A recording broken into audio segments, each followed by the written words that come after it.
Is that new music? Yeah, we tried it last week, and I was like, you know what, this is pleasant. It's very like 60s TV show. Yeah, it's like almost music.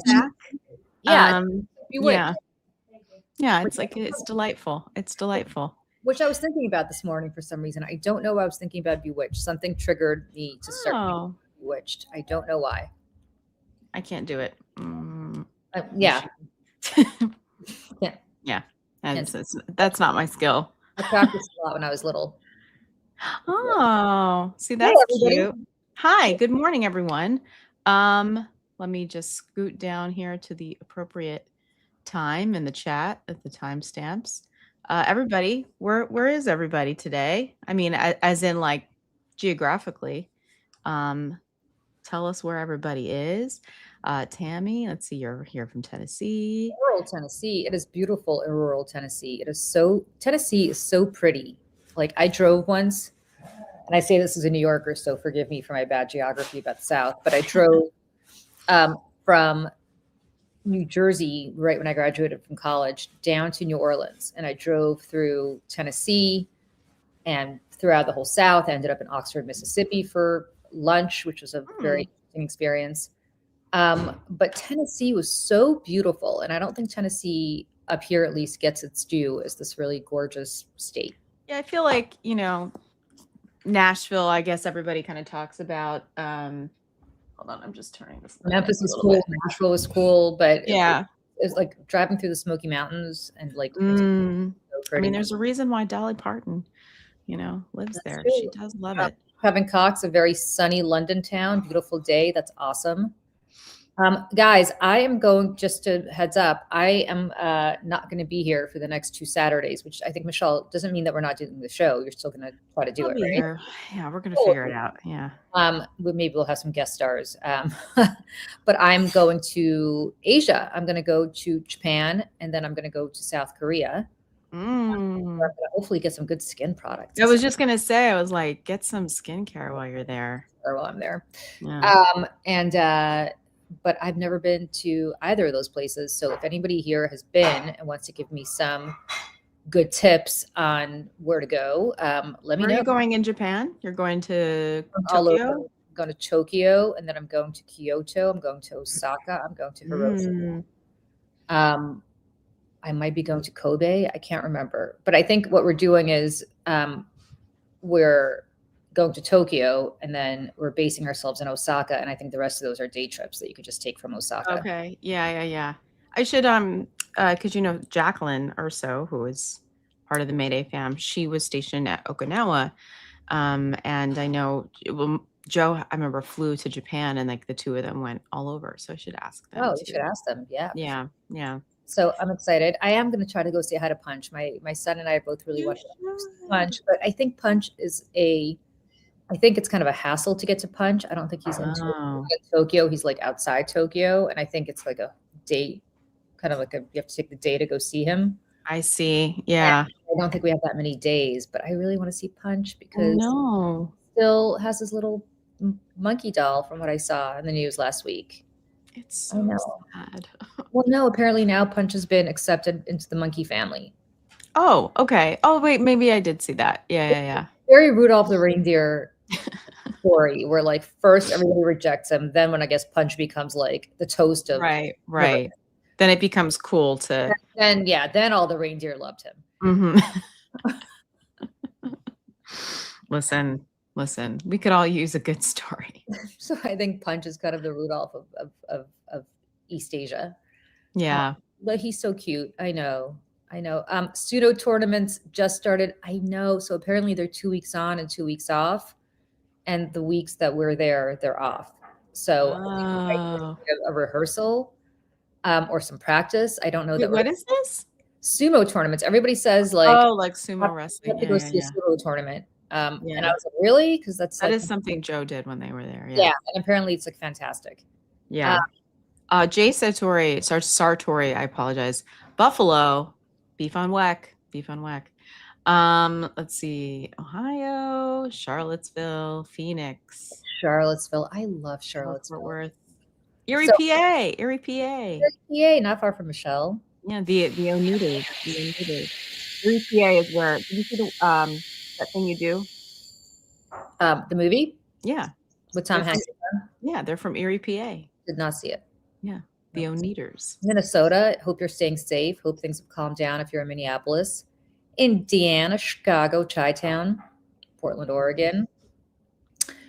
Windy Western Pennsylvania. So I am in windy Eastern Pennsylvania right now. It is very windy. My son and his friend want to go golfing today, and I was like, okay, enjoy. It's going to be like, Yeah, the golf ball is going to go on a trajectory that's totally yeah, different. it's gonna be rough. Yeah. In Jakarta, Indonesia. Really? Whoa, Whoa. That's a new one that's pretty for us. cool. That's awesome. Very nice. Connecticut, Connecticut, sunny and cold. Southwest Michigan. Where is that? That's On the Indiana state line. Oh, okay. Nice. let's see, Allen, Texas. Is Allen, Texas different from McAllen, Texas? I I guess don't so. know. Greensboro, North Carolina. I don't know how to say this. Puyallup, Washington. I apologize. I don't know where that is. But I love the tree. I love the Washington. Yeah. Let's see. Ocala. I've been to Ocala. Let's see. I went swimming with the manatees in Ocala last. So here's the thing: we went swimming with the manatees in Ocala. You can't touch them, right? I didn't see any manatees. Everybody else saw them. No, and it was kind of gross. I got in the water, my little. Yeah, because it's like shallow. It's shallow water, right? I don't think so. I don't think you could stand. I think. Well, not like super. I mean, shallow for them. You know what I mean? Like they can't be out swimming through the Atlantic Ocean. No. So I spent some time in Ocala. Let me show you this. Okay. This. So I have a little stuffed manatee. So I didn't know you had a manatee thing. I would have taken you to go swimming with the manatees. Yes, I love. My friend Erica bought this for me, and I literally sleep with it. And it's also a heating pad. You could put it in the microwave, and manatee heats up, and you can. But no, when I was little, there was a magazine. I think it still exists called Ranger Rick. Of course, I love Ranger Rick. And they had a thing in it that you could adopt a manatee. And so I remember this. Yeah. And so my parents were like, okay, you can do the manatee thing, but you have to make your bed every single day for, a month. And I remember it was 2 cents a day or something that I would get to make my bed. Anyways. So there was a chart on the fridge, and then I got to do it. And the manatee that I had, his name was Deep Dent, because he had a dent in his back from the propellers on the boats, Oh. And last I checked, he's still alive. I think manatees live a long time. Yeah, because there's a manatee thing, and I give them money. I give them $100 a year or whatever. And you can go through all the manatees that they still, and I was like, Deep Dent is still alive? Deep Dent? That's crazy. Yeah, Deep Dent is his name. Mm-hmm. Did you name him or they named him? No, they did. And they send you pictures and things like that. Mm-hmm. It's great. Northridge, California, isn't there a fault line in Northridge? Julie, where? Near Paris? What near Paris? I don't know. I'm a little behind here. Let's see. Paris? Tammy, tell me what you're asking about Paris. Near Paris. I'm not going to Paris. Today. You can't go to Japan and not see Punch. Get out of here. I know. So my son and I both want to see Punch, and my husband's like, really? We're going to go to Japan to see a monkey? And I was like, that's fun. Hell yeah, we are. Wax on, wax off. That's okay. That's funny. Wax on, wax on. Let's see. I'm getting Will Ferrell as SNL cheerleader vibes from Michelle's cool sweater. Yeah, Sherry O'Terry. Those are the days. Those are the days. Did not love Sherry O'Terry. Was that? You didn't love her? Oh, I thought she was funny. Did not love Sherry O'Terry. Yeah, I thought she was. I loved her. I loved her. This sweater I got for the Olympics, to wear during the Olympics, and it's got kind of a retro sort of Lake Placid-y vibe. And is it attached? Is it like you're wearing a turtleneck and the sweater? Oh, yeah, it's all, okay. I wasn't sure if it was a turtleneck with a V-neck sweater on. Oh yeah, no. It's a whole. I like it. I really like it. It's fun. Yeah, it's fun. My mom said she thought it looked like a cheerleader sweater too. I was like, Palmer, PA. Did I tell? I think I said this, that I had a house in Lee, right between Lenox and Lee in Massachusetts, yeah. Massachusetts, not far from Palmer, Mass. Kobe is pretty close to Kobe is close to Osaka, but I think yeah, I don't think mass holes in the house. I love the mass holes. I'm a Providence, Rhode Island, Monterey. Hey from Ontario. Hi, Heidi. Hi, Heidi. We love Heidi. Let's see. Cincinnati, Redwood City. What are we doing? Oh, Little Egg Harbor. Fun. Happy Catterday. Yes. Hi, Little Egg Harbor, New Jersey. Very nice. Ocean County or Atlantic County. Ooh. Let's see. Know that. Hobbiton? Where's Hobbiton? I don't know. Minneapolis, Minnesota. Still watching out for my neighbors. Krista, I hope you're staying safe. Yeah, solidarity. Let's calm down there. Can you let us know in the chat? I would love to know. It's like attention's been taken away from Minneapolis. Yeah. Like I'm on a chat with a bunch of people on the ground and it's still very active. So, okay. We'll see. I don't want to give away anything on that because, I want to protect everyone's business, but it's active. Let's see. Delray Beach. Delray. It's very warm. Lodi, New Jersey, Bergen County. I used to live in Fort Lee, right down the street. Let's see. Allen, Texas, it's in Hobbiton, Lord of the Rings, where the hobbits live. Okay. It's near Dallas. Okay, sorry. Got it. Southern Maine. Southern Maine, where's my Portland friend? Or like Kidder? One of my best friends lives in Portland. Like Kennebunk? Like where in Southern Maine are you? Yeah. Let's see. Manatees are awesome. They are. So I'm so sorry. Gentle giants. We love them. The sea cows, if you will. Michelle, is your cat in a sunspot on the bed? Yes. That's Sterling. Meanwhile, you see this? I don't know if you can see this. He's Hagrid. Hagrid's on the lookout. My husband just I was like, what's he looking for? Oh, my husband just got up in the kitchen, so I think Hagrid's like, is there food happening right now? I love Ranger Rick. Levittown, Bucks County. I'm so close to you, Phillies fan 602. I'm not a Phillies fan, but I am close to you in Bucks County, Pennsylvania. I'm catching up on these cheerleader. I'm like, yeah, I see. I thought it was real at first. Your cat is adorable. Thank you. Sterling is like the best cat ever. He is the sweetest, most loving little cat, and all he wants to do is lay in the sun and for you to pet him. And he's the happiest. Although he does like to, on one occasion in like the 8 years we've lived here, killed a mouse and dismembered it. Springfield, Mass. Very nice. Home of Peter Pan Bus Company, or used to be at least. Huge potatoes. They do look like huge potatoes, the manatees. Tucson, Arizona. Oh God, you guys, something else happened. Yucatan. Wow. Didn't you just lose the internet in Tucson? I heard there was like a massive blackout where they lost power. The power grid and the internet went out. Is that true? Obviously not, since somebody here's from Tucson. But L. Jones, let us know if that's true. Neptune City. I used to live in Neptune Township. I used to live in right next to you in Ocean Grove, Kathy. So yes, it is. Anchor Bar. See, Jay, I'm from upstate New York. I know Buffalo. Go Mayday. Very nice. Let's see. That's love. Yeah. So it's so funny. Whenever we leave, we send my dog to my parents to take care of. And my mom's like, he always looks out the window and really seems like very sad that you guys are gone. I'm like, he loves looking out the window anywhere. Care about us? What are you, crazy? See, Anamosa, Iowa. Let's see. Howdy from Uladina, Florida. San Diego, East Lansing, Michigan State. Lord of the Rings, where the hobbits live. I see. Okay. Springfield, New Jersey. The ice Nazis moved into Burlington, Vermont. I saw that. They're having an ice problem.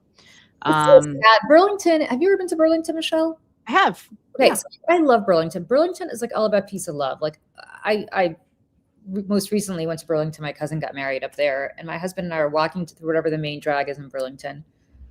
And like the Hare Krishnas are sitting there singing about peace and love, and everybody's like into fish. We walk by Nectar's, which is where like a big fish bar, not the band Fish, not the fish, the best band. And Like, it's just about peace and love. I love Burlington. Why is ICE there? It just sucks. I It's know, I know. Which cat is yes, so close that's to Portland. Carolyn. Very nice. Yeah, El Paso, Oh, Texas. Oh, Paris, Tennessee. Paris, Tennessee. That's where Paris, Tammy is. Tennessee. Where's Paris, Tennessee? Is that close to Nashville or Memphis, or where is it? Yeah. Let's see. Levittown, Bucks County, Bucks County Playhouse. A lot of people I know work there, That's New or have worked there. Hope, Let's see. Pennsylvania. Tucson, Neptune City, New Jersey. Dogs love those full-length windows. Yes, they do. Let's see. Krista. Yes, but I heard Somali community will be targeted starting 17th. The protection status is ending. I've heard this too, and I'm yeah, it's yeah. Yeah, so yeah, anyone from ICE seems to be causing havoc there. I've been seeing a lot like online in my feed. Yeah, it's awful. Arizona in the house. I've never been to Arizona. And actually on our Apple TV, if you have Apple TV, they have like the aerial kind of screensavers and they're really beautiful. And we were watching them last night, kind of going through like where everything, trying to guess where everything was. And a bunch of them were Arizona and they were really beautiful. Remember I went to the Grand Canyon last year, Michelle? Oh, right. And so I thought it was like, pictures don't do it justice. It is just yeah, I'd really like to go. I would really like to go. We stopped in Sonoma. No, not Sonoma. What am I talking about? Sedona, sorry. We stopped in Sedona, and that is a place that I would go back to like that. It was like a girls' weekend kind of place, Michelle. We should go there. We have a lottery because I think it's fairly expensive. We should just go there and go to a spa. It is just incredible. Like it looks like flying over that part of the country too is like, I remember because the first time we went to Palm Springs, we flew like kind of past like over a lot of that stuff. And I remember just being like, you know, jaw agape, just being like, because I just never seen that part of the country from, you know what I mean? Like, and it's amazing. I was like, the United States of America is beautiful. Beautiful. Our country is beautiful and it's worth fighting for every day.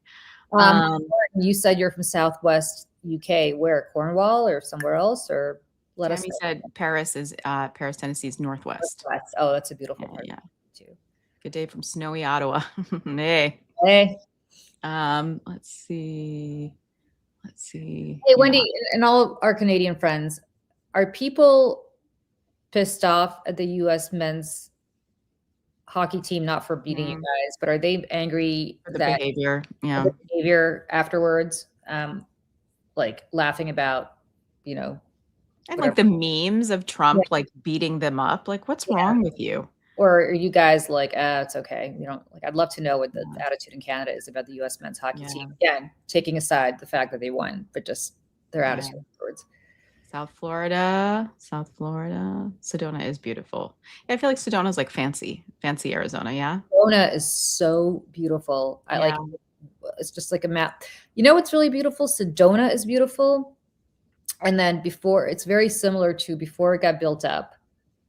If you've ever been, this is going to sound really crazy because the last time I was there, I was fleeing for my life. But if you've ever been in the Sinai, the northern Sinai Peninsula, kind of where Eilat, Israel, and Taba, Egypt meet, same kind of thing, like red mountains descending into this. Really, the Red Sea is actually very blue, descending into this blue sea, and it's very similar to Arizona, but with water. Desert descending into this beautiful sea, and Sedona reminded me of that, minus obviously there's no water there, but really beautiful. Yeah. You know, I was actually just remembering a bunch of cousins of mine whom I've never really met, we only talked to on the phone, live in Phoenix. Remember my cousin John, my mom's first cousin John, we talked to on the phone, Julie. He is a retired attorney and he has spent his entire retirement. He started an organization called Abolish Private Prisons. I remember we spoke to him. Yeah. And I'm just like telling people, you know, if you want to check that out, they do a lot of good work and know a lot about what's happening now with these detention centers and everything else. And he was really generous with his time to talk to Julie and I and give us lots of info. Let's see. Temple. Seeing if there's any. Tucson, Arizona. Yeah, Power Base. Oops. Ben and Jerry's some makes fish food. Yeah. I've been. Yeah. Have you been to the Ben and Jerry's like factory? A long time ago. Yeah, Joe and Like I went on our 90s. first anniversary, our first wedding anniversary. So I Yeah. guess that was, oh my God, you know what? It was 2016 because we got married on Friday the 13th in November of 2015. And so on our first anniversary, we went to Burlington, and it was right after the 2016 election. And it was awful, and everybody was upset, and everybody was protesting, and it was just like, I just remember the vibes were bad. So we went to the Ben and Jerry ice cream place, and that was happy though. That was pretty fun. I get happy every time I see Nectar's in Burlington because I love A Picture of Nectar, which is a great Fish album. I think it's their third album, if I'm not mistaken. Ooh, Nash Vegas. Hello from Nashville. And you know what? It's funny. So Joe went to college in Nashville. He went to Vanderbilt, and he was saying that hot chicken, Nashville hot chicken, is like a fairly new thing. I mean, yes, there's like the original, the OG hot chicken that's been around forever, but like it became like a thing, you know, like a cuisine of Nashville, like only recently. What is it? Like spicy chicken? Yes, it's fried chicken. And please, if you're a Nashville person, and please correct me if I'm wrong here, but it's like, it's not buffalo sauce, but it's like a hot, spicy sort of sauce that they put it in, and all these spices That sounds good. on it. Yeah, I mean, it's really, I mean, the real stuff is like fire. Oh, it's so good. I love spice. Are you a spice person? Yeah. I'm like the hotter the better. Yes. No, I'm like the hotter. Extent. Only just because I have really bad acid reflux. So if I go too far, I regret it. But North no, Superior, that is a beautiful place to live. Let's see, does Ben and Jerry, let's see, Sedona, yes, Center of Arts, yes, absolutely. Beautiful. Keeping Tahoe blue. Nice. Which side of Tahoe are you on? California or Nevada? Nevada, yeah. Is it Nevada or Nevada? I always say Nevada. Nevada. It's people Nevada. say Nevada. I know, but Nevada. I say Nevada. Did you watch Veep? You know what? I did not. I couldn't. Julie, you gotta. It's the most accurate thing I've ever. I know. I can't. You know what? I can't watch. Like, I don't want to watch political shows in my spare time. I want to just This is. So, anyways, there's a whole thing when like there's the presidential election and they're like counting votes and whatever, and there's one guy, Gary, who's like the pollster. Everyone keeps saying Nevada, and he's like Nevada, and he corrects everybody. So there's like a meme that's like Nevada, and that's actually Hillary Clinton for a second, because I was with somebody the other day who's very close to Hillary Clinton, and we were just talking about like Hillary and when are they going to leave Hillary never alone? Never. I mean, never. And we were talking about how 2016 actually was the most consequential election in history. It was. The world changed and it will never be the same again. Yeah. Can you imagine COVID with Hillary? Yep. Anyone here watching Love Story? Michelle is watching Love Story. I am. I feel bad about it though, because it's like I'm angry at Ryan Murphy because Ryan Murphy's an asshole. The way that he portrayed Daryl Hannah, and like, listen, it's all fake. Like, I mean, a lot of this stuff is really inaccurate. Even just like the way he proposed to her was like inaccurate. I went back, I was like, none of this, it's all kind of made up.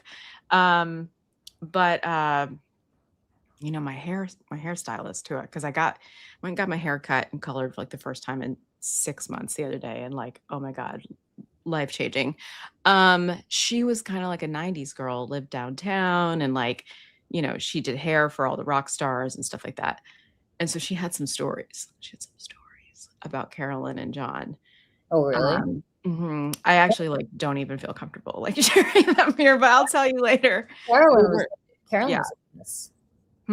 Carolyn was a mess. Yeah, that's what he said. Yeah, I mean, I lived in New York in the 90s, and she was a mess. And by the way, he was kind of he wasn't a mess, but he was so not to speak ill of the dead. Yeah. But I know somebody who went to boarding school with him, and he went to boarding school. so he went to the collegiate school in New York, and he Mhm. went to Andover, I believe, Okay. school. Yeah. Yeah, because don't forget, I think she was, if I'm not mistaken, Jackie was living with Onassis. Like they were spending time in Greece. Like there was Mhm. a Mhm. lot of stuff happening. And he was a mess. And I think he was a mess of Brown. He went to Brown. Mhm.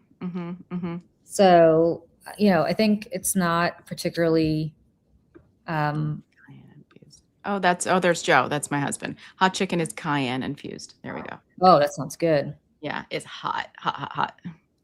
Anyone here watching Lives? Yeah, I actually watched the most recent episode last night. It was kind of a bummer. It's kind of a bummer episode. Like I will say the earlier episodes that are a little more, I don't know, happy are a lot more fun. The later episodes are kind of bummers because everything starts to get bad and the paparazzi is like I feel like chasing them. Terry Miller says, I feel like they're portraying Caroline Kennedy's a bitch, and she's not like that in real life. She's actually not. Caroline Kennedy. They're making her seem horrible, horrible, like really bad. And you know who's playing her? I forget her name. Gummer, Who's Meryl Streep's daughter. Yeah, and I have to say, why is my nose suddenly super red? But Caroline Kennedy actually is, from what I've never dealt with her, but incredibly gracious and really private. And I think somebody who's been through, I mean, this woman the book of Job is like about her. I mean, she's been through everything. And now lost a child. That's the other thing. And I remember you saying that, like, you'd wish that they had delayed the premiere a little bit after Tatiana passed away.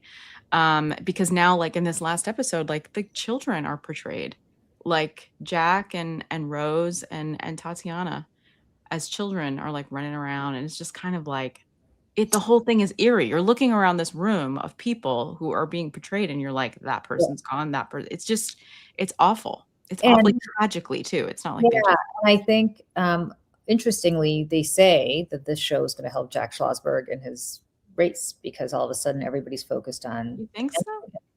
Oh yeah, I mean, there's been articles written about it. How people who are not volunteering for his campaign before are paying attention to him before now are like, oh my god, the Kennedys, like it's kind of reinvigorated the Kennedy brand. So now they're like the Kennedys, and so now it's going to help his campaign, which I think is fascinating. And he might pull this off just because, I mean, if he does. That would be crazy. That would be crazy. That'd be crazy. And actually, I had a coffee meeting yesterday with my friend Lauren, who used to do West Side Dems with me. She doesn't do politics anymore, but I think she is actually helping Michael Blake with his congressional race. He's primarying Richie Torres or whatever. Anyway, so we met yesterday and we're catching up, and she's like, I should come on one of your podcasts or stuff. We should talk about New York 12. She knows everybody. I'd love to talk about New York 12. You should. New York 12, by the way. So listen to who's running in New York 12, guys. Of the people that you might know, Jack Schlossberg, who's obviously Caroline Kennedy's son. George Conway.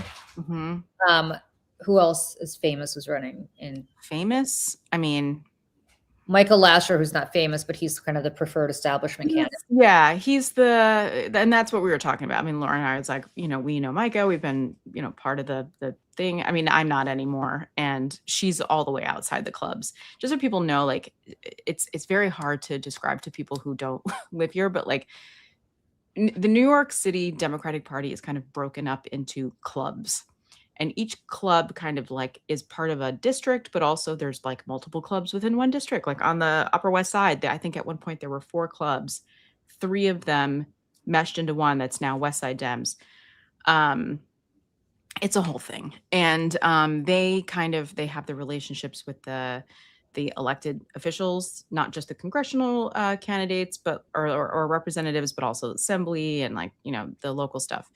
And then what happens is if they get the endorsement of the club actually will do a lot of the petitioning for you, which is all volunteer. And then it's like the campaign doesn't have to pay for that. And like Scott Stringer was a big part of like our West Side thing too. And like, there's been controversy there. And, and before, like when I first started at Community Free Democrats, which was Jerry Nadler's club that he started in 1968 or 69, The big three people were Jerry Nadler, Scott Stringer, and Eric Schneiderman. Messy. Yeah, but Jerry still stands. Jerry still stands. Yeah. Stands is a euphemistic way of describing what he does. Yeah. He still sits. Right. So I'm in that. You're not in that district, Michelle. I'm in that. That's my congressional district. Yeah. And when is the primary? June? Yeah. I have not made up my mind. I know who you're not voting for.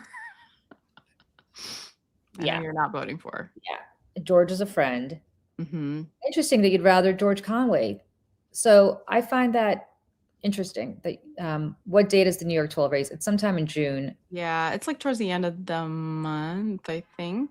Because remember, they used to break them up.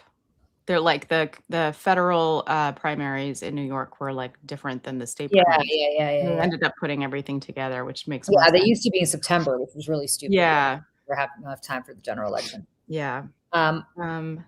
You would vote for George Conway. That's interesting. Tell us why in the chat you'd vote for George Conway. George is a conservative. I'd rather a progressive win. Somebody just said. Excited about No Kings. No Kings is, I'm going to be gone for that. Is it next weekend or the weekend after? I think it's like the 28th. Yeah, it's the last weekend of March. Oh, you know what? When I'm in Pennsylvania, you're going to be gone.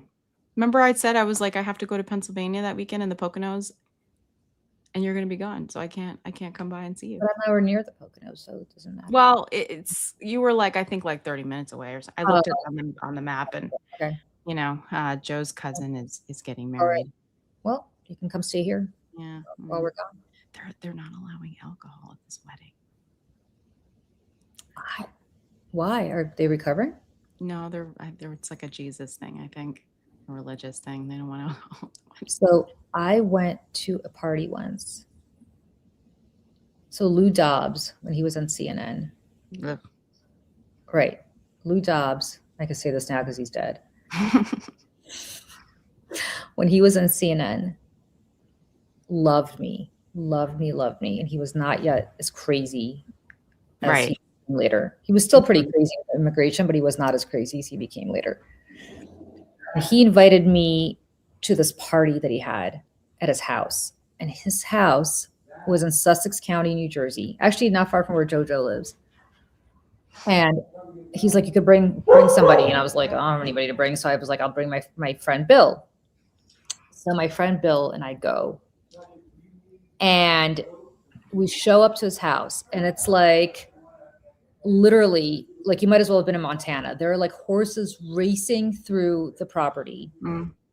Beautiful, like in the hills and the mountains. I wasn't say mountains, but like in the hills, like horses, like you really, and I think Lou Dobbs was from Montana originally, and he obviously recreated this part of New Jersey to look like Montana. It looked like something out of the West. It was just beautiful. So we get there, we're like, okay, like where's the alcohol? Mm-hmm. No alcohol. And I was like, what do we do now? We don't know what to do without any alcohol. I was like, I don't know what to do to make small talk with these people without a drink in my hand. Right. Like I need a social lubricant, as they say. So we left. And Lou Dobbs never forgave me for leaving his party. Really? It was very awkward. I didn't leave. Serving like 7-Up and things like that. Yeah. I didn't peace out to be rude. I just pieced out because after 2 hours, I was like, all right, I put my 2 hours in. Like, do I need to? Yeah. Like, how much longer are you supposed to stay? It was a day-long thing. It was like a barbecue. I'm like, what? Like. I mean, 2 hours is like a chunk of time. If somebody came to one of my parties for 2 hours, I'd be like, oh my God, thank you for coming. I know. Like, I'm like, is this like a wedding? I'm supposed to commit to this like all day thing? Right. Like, it's a Saturday in the summer. Like, I got stuff to do, and it was very, very odd. He didn't say anything, but that was the end of him inviting me on a show or talking to me or. Interesting. Very strange. His wife was lovely. Mexican, well. by the way, which I think is ironic as fuck. I think she's Mexican. She might have been Ecuadorian, but she's from South America. Interesting. Last time I saw Schlossberg was ahead of Conway 21-12. Really? Do we think Schlossberg's going to beat Lasher? I don't know. Here's the thing. So Mike Bloomberg, I don't know if you saw this. Mike Bloomberg just endorsed Micah. I don't know if that's a good thing or a bad thing. I'm surprised because Mike Bloomberg and Caroline Kennedy, I think, are close. Yeah. My friend sent it to me yesterday. Lauren, actually, after we parted ways, a couple hours later, she sent this to me. Let me just double check. We broke Lou Dobbs. I didn't. Poor Lou. Lou was always very nice to me. He and I agreed on nothing, but he and I were very nice. Yeah, absolutely nothing. Absolutely nothing. Where is? Let me look on Michael Lasher's socials here. Michael Lasher. Let's see. He used to work for Eric Schneiderman back in the day. I don't know if you know that. Mm-hmm. Well, it's not his fault. No. Okay, here we go. Former Mayor Bloomberg endorses Micah. There it is. Hold on. There it is. Hey, Sasha, Yeah. do you need a coat? Oh, okay. Because Billy could give you one. It's okay. I think I'll be good. I usually wear it like this. It's usually fine. Okay. Yeah. Sorry, my son has a friend over this weekend. Oh, that's nice. They're going golfing. Oh, right, because it's windy and It's windy. it seems like a good choice for a windy day. But this is the statement, part of the statement from Mike Bloomberg.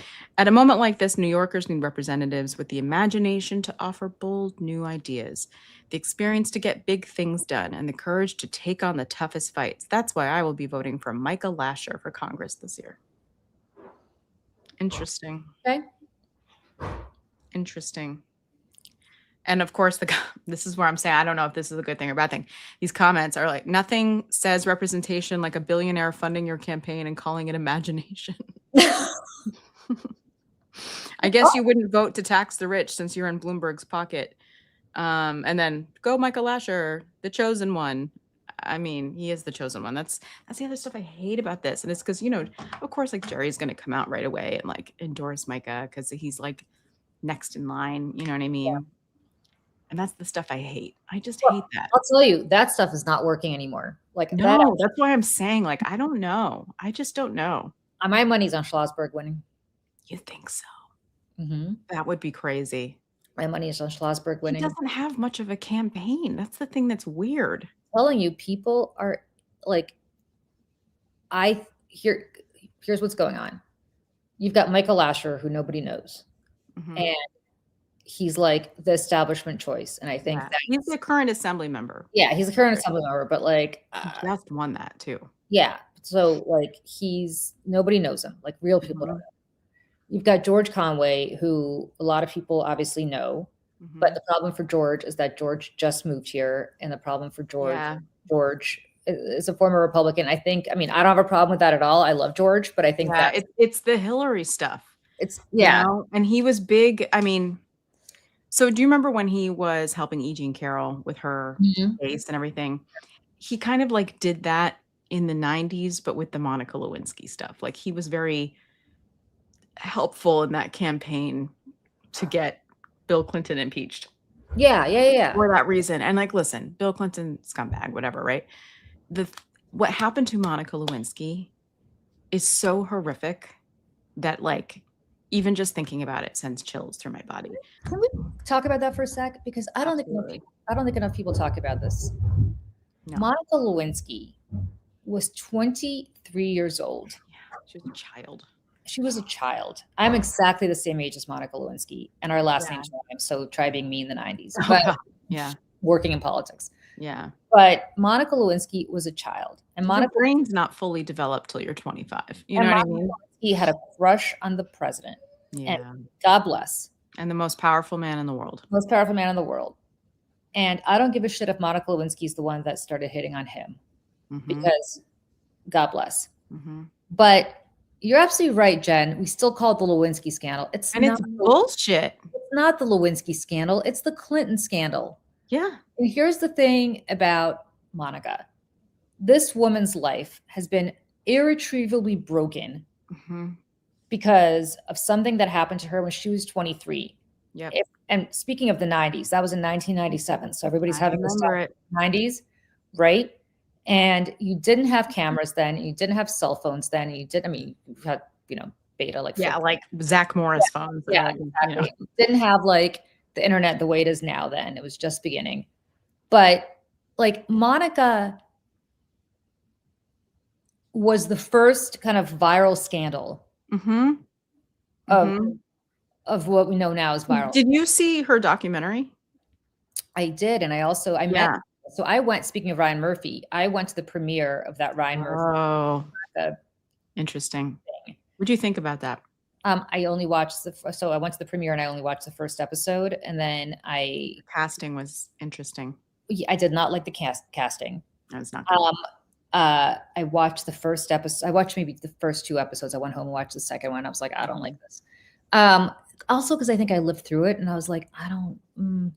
And the thing about Monica, and I saw her there, and I have to say, Mm-hmm.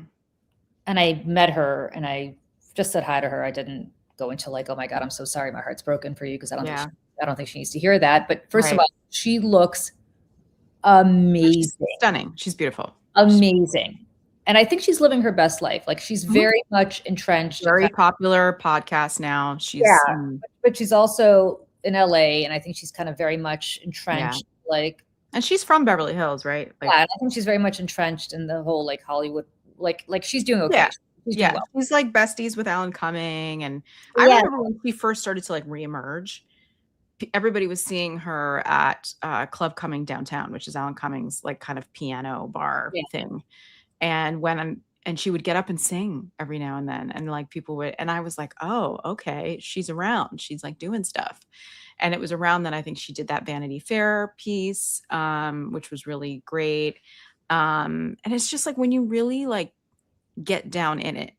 And I think she did an interview with Colbert. She did one with John Oliver, I think, as well. You know what? Just to interrupt here, I will never forgive Jay Leno. Jay Leno's a scumbag. I hate Jay Leno. Scumbag. But I will never. Not funny.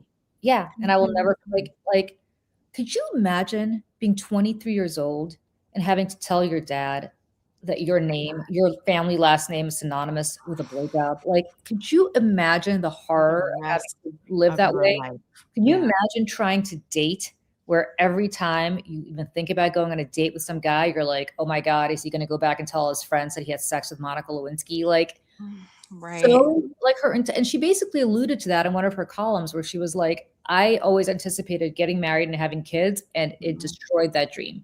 Like, I don't know who she's dating. I don't know. I think she's in a relationship with someone. Yeah. And has been, I think, but I mean, the amount of like layers of trust you have to. You know what? No, I am going to make excuses for Michael. She saved a stained dress because she had a massive crush.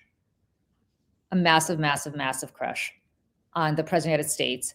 And she saved it in the same way that whenever, I remember being her. Listen, I was her age. Let me tell you something. In 1997, when Monica Lewinsky was going through what she was going through, I was 23 years old, and I was madly in love and obsessed with this guy that I only went out with a few times. And he totally blew me off. And I was devastated as you could only be when you're 23 years old. And every single thing, this guy, like, I think I had a napkin saved from like a restaurant that he and I went to. Like, it is this, like, our emotional maturity at that age is not. Yeah. So I totally get why she saved that dress. It was because she couldn't have access to him. And then she told Linda Tripp about it, and Linda Tripp's the one who like betrayed her. Yes, betrayed her. And I she wanted anybody to know about this. And you guys, I can't, like, I got to tell you, I can't believe I'm even sharing this, but I so viscerally lived that whole experience. As I said, Monica, I think she and I are like a month or 2 apart in age. And literally, I wasn't certainly having an affair with the president of the United States or anybody powerful. Right. But like, I was going through something emotionally that obviously she was going through.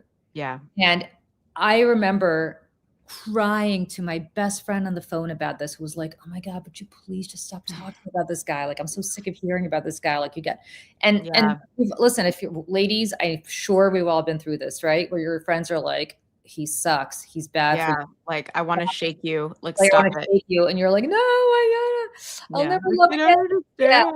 Yeah. And so the reality is, and thank God my husband just took these kids to go golfing, because he'd be like, really, this doesn't sound like you. And like, it doesn't sound like me today, but it certainly was me, 30 years ago. Listen. Yeah. I mean, again, our brains are not developed. Yeah.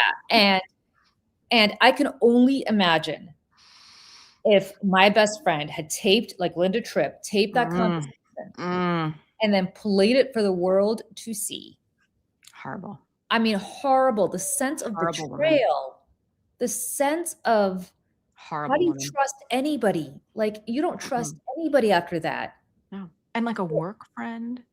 Like, it's just an older woman who you think, and you know, Jonah Goldberg's mom was the book Was Lucianne Goldberg. Oh, I know. Right. Was the Oh. book agent telling Linda Tripp, being like, oh, you know, can you, crazy. No, I mean, it was this crazy. I mean, talk about like vast right-wing conspiracy. It was a vast And she was living in the Watergate building. I mean, the whole thing is just absolutely crazy. Monica was living in the Watergate building. And, you know, it's the way that she was shamed. And the name of her documentary, Monica Lewinsky's documentary, is called 15 Minutes of Shame. And it's all about how the history of shaming people and how this is not really new. The way that we, you know, would drag people into the town square and like, you know, display everyone to, you know, display them to everyone if they had done something bad. And you know what? You're absolutely right. Who said this? That Clinton was getting high-fived. Right? I want to put this up because this is so true. Yep. I smoke and know things. Yep. Clinton was getting high-five while she was shamed. Absolutely right. Absolutely right. She was absolutely shamed while he was getting high five for having an affair with a much younger woman. Like, are you kidding me? Yep. He knew better. He was the president. He knew better. Like, by the way, you want to have an affair? I don't care. Like, you know, the only person who should care if he's having an affair? Hillary Rodham Clinton. Like, that's him, I know. His wife. But I will tell you this.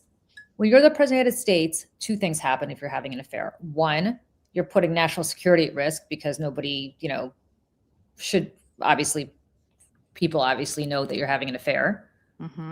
That's one. And two, and I want to come back to that point, that Hillary shamed. And two is that he is the power dynamic is so tremendous. Oh yeah, totally off. That even if she said it was consensual, which she originally did, she then said later, did not understand that it could not be consensual. Right. Because I was an intern and he was the president of the United States. Like, it is. It's predatory. It is. You know, it's predatory. It is. And because he knew, like, you know, it's like he had all the power. He had all the knowledge. He had all the life experiences. Like, to your point, he knew better. He knew better. He knew better. Even if she's throwing herself at you. Didn't. And she didn't. She didn't know better. Yeah. And then Hillary, I will say this. Hillary gets shit for staying with him. Hillary gets shit. Would have got, like, whatever Hillary did, that's between her and her husband. Like, legitimately, I have no judgment about women who stay with their husbands, and I have no judgment about women who leave their husbands. Nobody knows what happens in a marriage. And I will tell you this. When I worked in the Senate, and I think I've told this story before, the senator who I worked for, his name was John Corzine. He was senator from New Jersey. He was elected in 2000 in the same cycle that Hillary was elected in. So that when you get elected at first, they don't give you your permanent offices until a few months in. So you have to share an office with somebody else. Right. At the same time. And so we happened to share an office with Hillary. Really? Oh, yeah. So literally, I was in an office with Hillary for 2 months. And she was still first lady, interestingly, because in early January, and she right before the inauguration. Inauguration's January 20th. So she was sort of around, but, you know, I think she was shuttling between back and forth with the White House. But still, it was a couple of months of being around her. And I have very good friends, and to this day have incredibly close friends who worked for her then. Everybody who's like, I told you that the person who does her hair, I know him. He did, you know. But they love her. And I will tell you. He's like, I've gone all over the world with her. She's wonderful. Like, I mean, loves her. People don't understand this about Hillary Clinton because the perception is so different from reality. I saw this firsthand, but I will tell you, I also know this from people who work for her. Beloved by her staff in ways that very few politicians are. Beloved. And she treats them like family. And I will say this, every time I was around her, and I was around her for the entire meeting because we did a lot of stuff jointly, obviously New York and New Jersey, Right. very closely together. Bill Clinton and she were on the phone all the time. Really? That relationship is for real. Mm. That relationship is not bullshit. Like whatever it is, it works for them. And again, I have no more insight into that relationship than I just told you. It's not Right. it's not like I listened to their conversation. I just know that whenever I'd be with her, like he would call. Listen, and without her, he would be nothing. Yeah. He'd be nothing.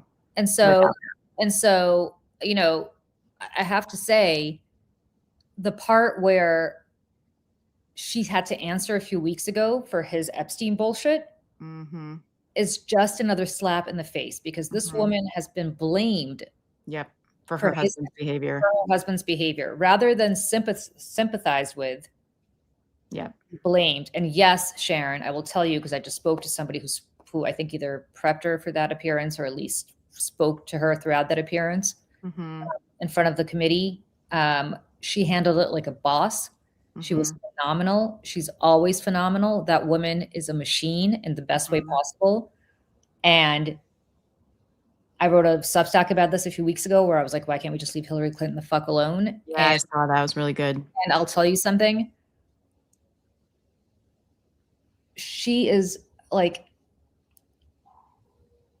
beloved by the people who know her best. Beloved.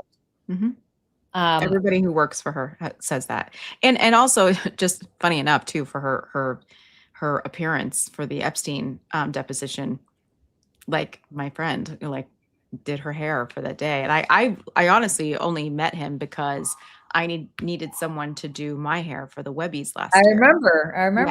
Yeah. And I was like, what's that? You become friends with this guy now? Yeah, like we're Instagram. Like I message him all the time and like whatever. So, and honestly, and if ever I don't really do anything fancy, but if next time I need somebody to do my hair, he'll be my first call. Like now that I've gotten banned from CNN, I might need somebody to do my hair because he's so good. He's so good and just like so kind and so sweet and so talented. He does Kamala's hair a lot as well. And he did Hillary's hair that day of the deposition. I messaged him. I was like, she looked beautiful.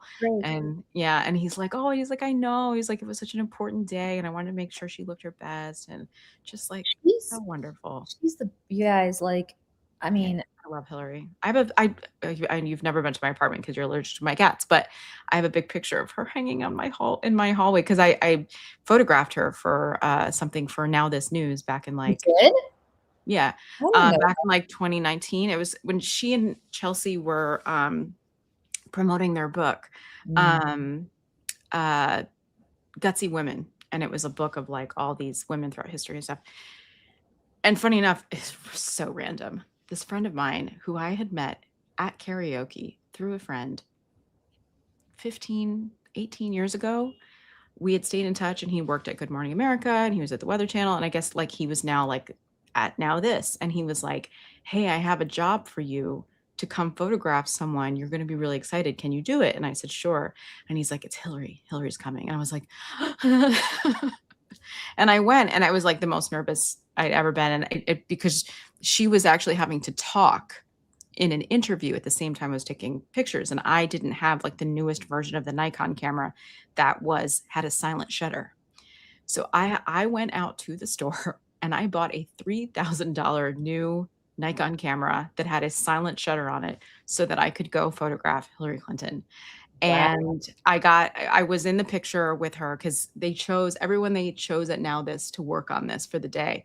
It was an entirely female team. It was a female, like a woman behind the camera, woman behind my camera, doing sound, doing the interviews, everything. And so I'm in the picture with her because I was taking a group picture and Jim, my friend, he's like, give me your camera. Come on. He's like, Michelle, get in the picture. And so like Chelsea's got her arm around me and I'm like, oh my God. It was the best. It was just the best thing. I have a picture of me in the 90s. I don't have it. It's my parents' house. I don't believe in putting pictures up of me with like, my whole thing is if you're not going to have a picture of me on your mantle, I'm not going to have a picture of you on my mantle. Fair.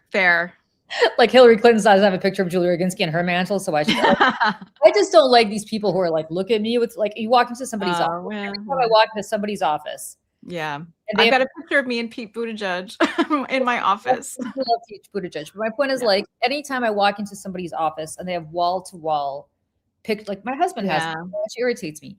Well, like it's like shaking hands with Reagan kind of stuff. Like, you see my husband did not shake hands with Reagan. Well, but you see it like in movies and stuff. Pictures of like them, and you're like, okay, you're very, very important. Like, there you go. Like, look at you being very important. Your proximity to all these very important people. Yeah. Like the reality is like, you're not that important. You just paid a couple of $100 to go to an event and like get a picture. Well, right. Because a lot of those are at fundraisers and things like that. So whenever I've had pictures of me with politicians, I have always given it to my parents so they could just see them. So the next time I'm at my parents' house, I will snap a picture of this picture. I'd love to see it. 90s Julie. Baby Julie. With not looking very Carolyn Bassetti.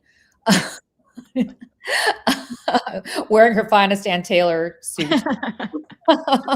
Dress barn. Just kidding. Dress barn, right? Actually, I think it was an Ann Taylor suit. Wearing her finest Ann Taylor suit with Bill Clinton. So this is a funny story. So in 99, I was the first woman. I had a pretty storied political career until it screeched to a halt. But I was the first woman to run what was known as the coordinated campaign in New Jersey, which was a statewide campaign for all the different legislative caucus races. And Bill Clinton came in to do a fundraiser for us. And it was I was not in a sundress. No, my limited sundress was put away. Right. My sundress with a white t-shirt. Yeah. People like that story. I actually posted the standalone story of that on Instagram. So anyways, keep going. Good traction? I think so, yeah. That's really funny. So yeah, so I'll have to find this picture. So I'm going to leave this politician's name out of the equation because he's still around and I don't want to embarrass him. But this politician who's now retired, but back in the day was very close to Bill Clinton because he was very influential sort of in the Clinton. He said, why don't we do a small, intimate fundraiser for your coordinated campaign, but with like 20 people, like tops 20 people. Right. Yeah, like 20. With Bill Clinton. I'll bring Bill Clinton in. And I was like, okay. I was like, of course. I mean, how could you say no? And Clinton was still president. Of course, it was 99.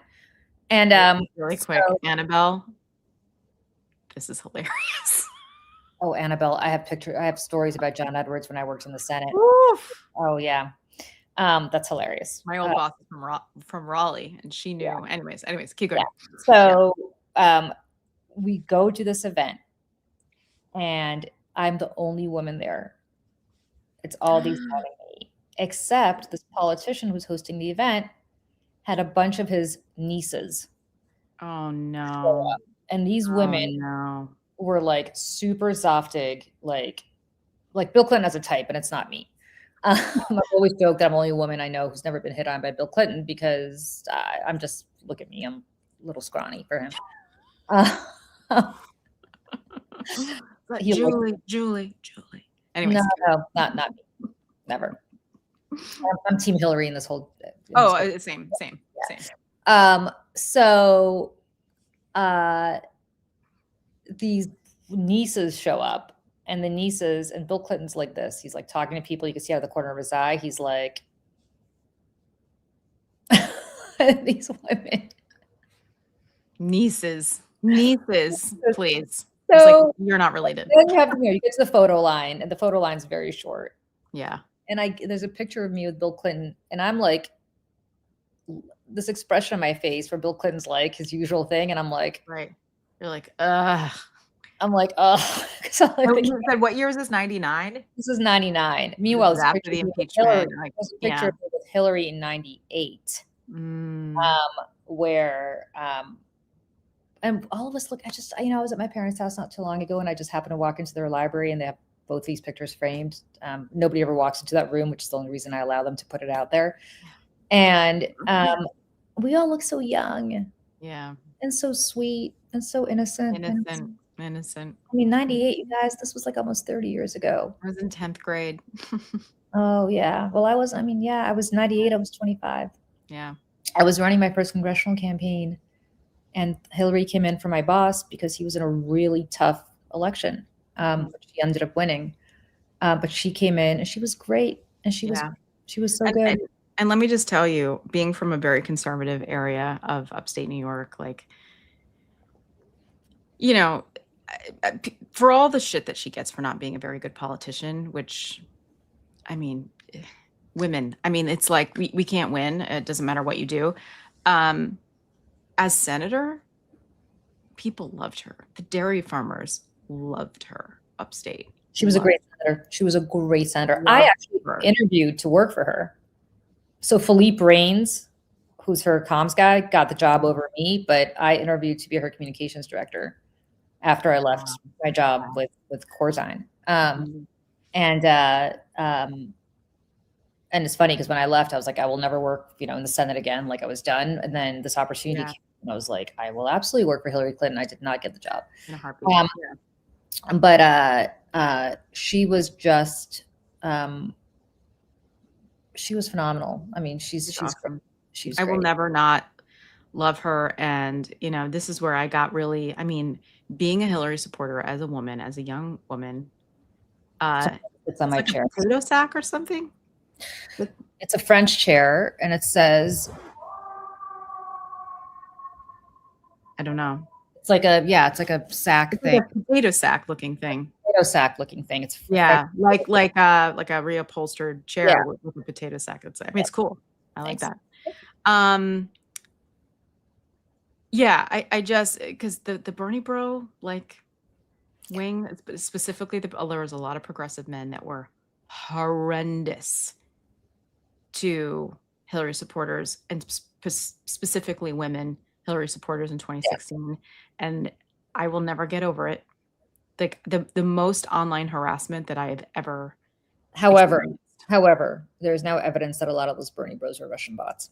Yeah, some of them were. The guy who ran Chapo Trap House was not, but yeah. No, I know. But I'm saying a lot of the stuff. If you want to know what I look like in the 80s with a bad perm, there is photographic evidence of that, friends. And the next time I'm at my parents' house, I will provide that photographic evidence to you.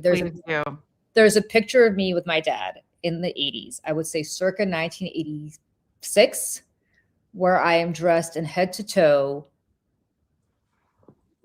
jean, like a jean jacket and jeans, but remember the kind of light blue jeans from the 80s? Oh, like not stonewashed, but just not stonewashed, like sky blue. Yeah. So head to toe. And I have a perm. Denim on denim. Yeah, denim on denim.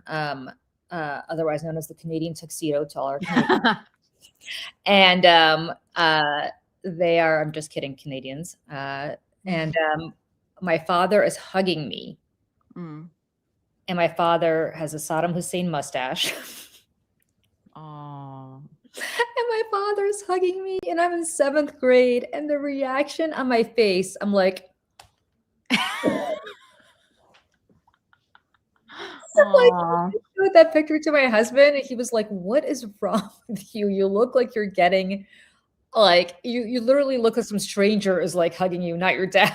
I was in 7th grade. It was really not cool to be hugged by Yeah. It's that age where you're kind of in between. Meanwhile, my little 8th grader, little boy, all he wants is hugs. He's so sweet. He's so sweet. So it's not there. It is no excuse, because my little 8th grade 13-year-old, all he wants. He's like, I love you, mommy. You're the best mommy. All the time. I love you, mama. And he's, and me, I was like, oh my God. Yeah. So I have to show that picture, because that picture was priceless. Oh my gosh. I want to see 90s Julie or 80s Julie.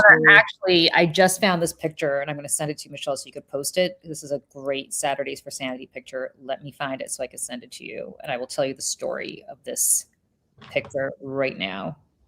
Send away. It's a little Soviet Julie picture, which I will show you. Oh my gosh. And I will send you this. I will tell you the story. Oh, yes. Did I ever show you this? Yes, you sent this to me the other day. Hold on. Did I ever tell you the story of this picture? No.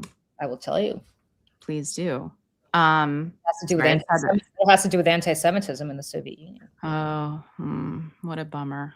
Hold on, I'm Yes. just having to open up messages here. Here we go. Why is it not coming through?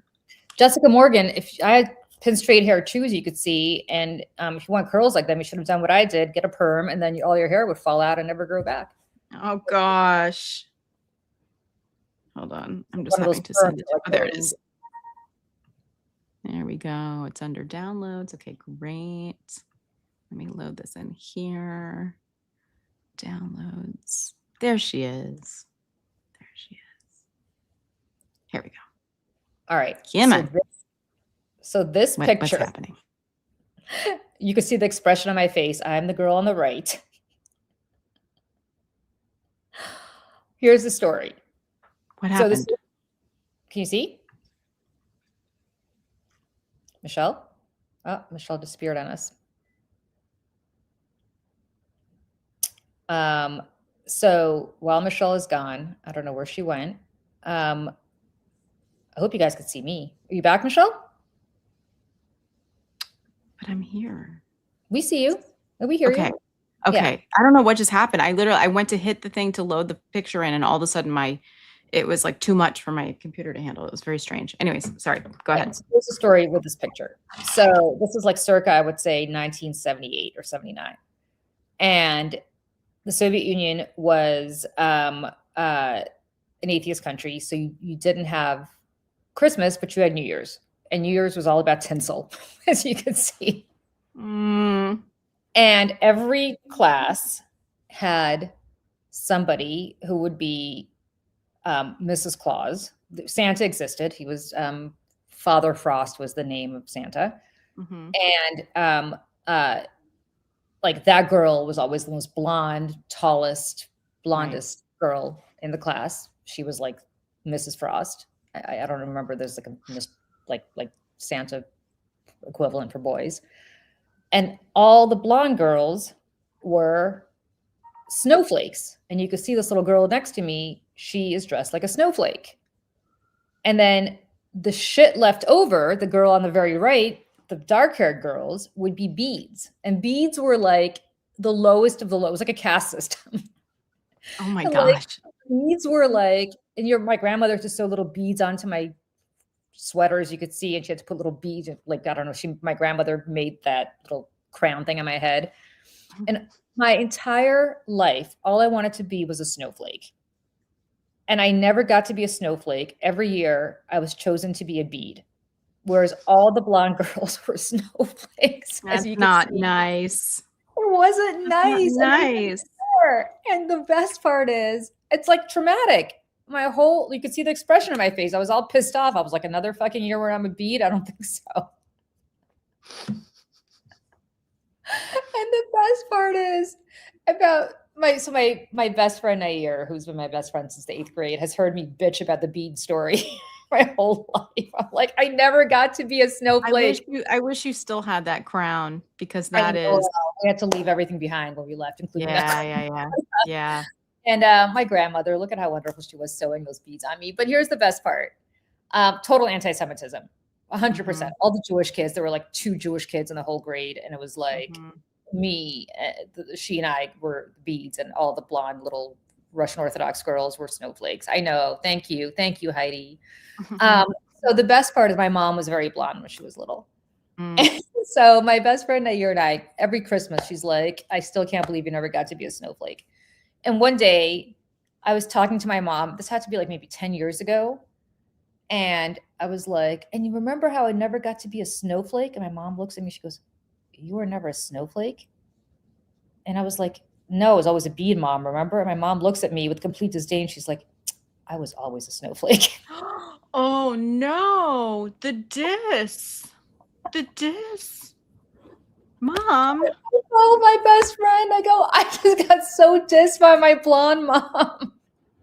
She didn't mean it to be bitchy, but she's like, you were never. I know. You're like, Mom, that is. She's like, you were never a snowflake. And I was like, no, Mom, I was always a bead. And she's like, oh, well, I was always a snowflake. That's shade. Throwing Total shade. My mom's the best. Total shade. She didn't mean to be shady about it. I know. It's just so funny though. It just kind of came right out.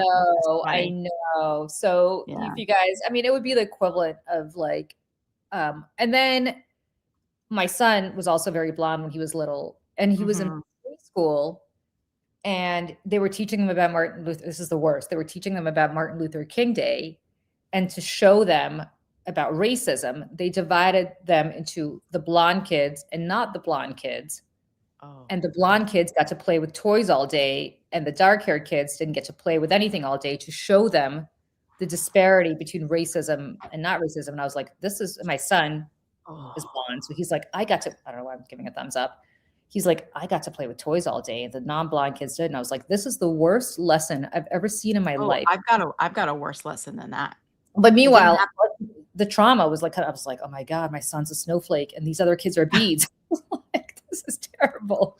Like you're about to take him into the bathroom and put some hair dye in his hair to make it brown. I was really pissed off. No. I know, but go ahead. What's your story? Oh no, so it didn't happen when I was there, but this at my elementary school. I was probably in my, I don't know, late 20s, early 30s. I don't remember. It was as an adult. My elementary school with my elementary teacher.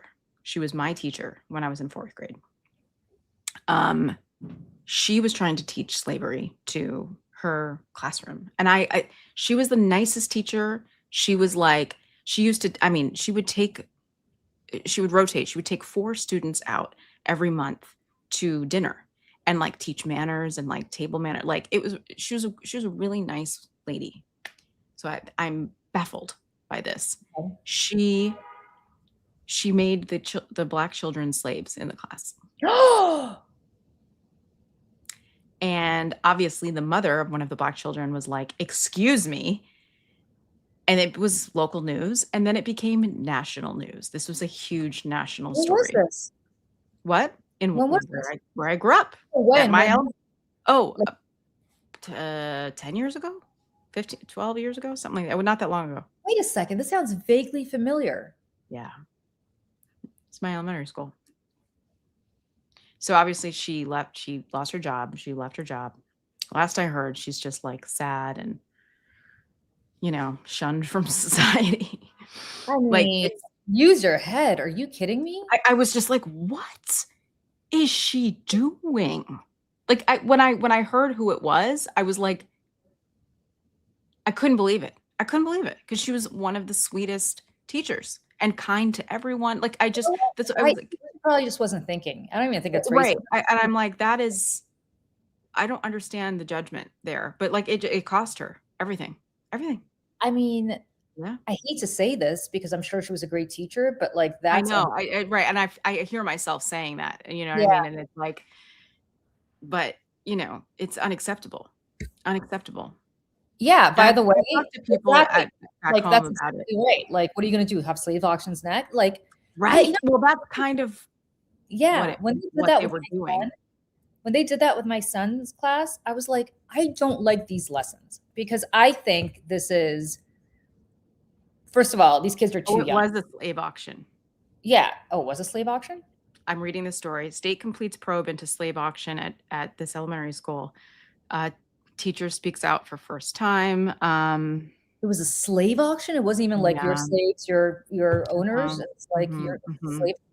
She had the black kids be sold as slaves. The state's investigation starts by saying the teacher's social studies lesson in 2019 was unrelated to slavery, but during that class, the teacher called up an African-American boy and girl to the front of the room and had the other students in the room start bidding on them. Whoa! The letter states that the teacher instructed the African-American students to refer to their winning bidders as masters. Oh! I'm sorry, this gets worse and worse and worse. Yeah, I guess I didn't know how bad this was until I'm just reading it. What grade is this? I mean, she was my 4th grade teacher, so I don't know. This is like elementary school. This is not even high school. This is like really. Yeah, this was probably 4th or 5th grade. Yeah. Oh, she was teaching 4th grade. This was in 2019. Wow, I thought it was a longer ago than it was, but I remember the story. Yeah, it's pretty bad. She had been a teacher with the district for 36 years. I'm sorry. Use your head. I know that's why I'm just like, what? Yeah. And here it is. I'm like reading all these stories now because it was all over the place. Yep. Oh, and she was ordered to pay. Hold on. This is from 2024. New York teacher pays $75,000 for mock slave auction harm. She will pay $75,000 for holding a mock slave auction with Black students in her classroom, settling a federal lawsuit over a lesson a 10-year-old student's mother said emotionally damaged her son. Yeah, I bet it did. Wow. Yeah. And it destroyed her life. I mean, legitimately. And I say that because I was speaking to people back home who had, moved back home or for whatever, and knew her and was saying like, because I said something on Facebook about it and I was like going off. I was like, this is horrible, whatever. Like, and a couple of people were like, well, like, do you know what happened? Like, she's like, it's so sad. She sits at home. She like sits in her living room with her lights off and she never leaves the house anymore and the whole thing. And I'm like, yeah, but like, this is really bad. It's really bad. It's really bad. You cannot, refer to them as masters. I guess I didn't know that part of the story until just now. Yeah. As soon as that class is over, those kids are still 100%. Like those kids are still making the Black kids call them master. Like exactly. And like this part of the state is so conservative. It's so conservative, but there's an army base right there. So there is more diversity in this particular school district compared to all the more rural ones around it that are like 99% white kids. Like there's much more diversity in this district. So I'm like, do we not know how to act? Like I just, you know what I mean? I gotta in say, 2019. In the midst of all the Black Lives Matter stuff. What is happening? I don't know. Anyway, ladies and gentlemen, we've been at this for an hour and a half. I just realized, Michelle. All right, I'm going to refresh. Okay. What is going on?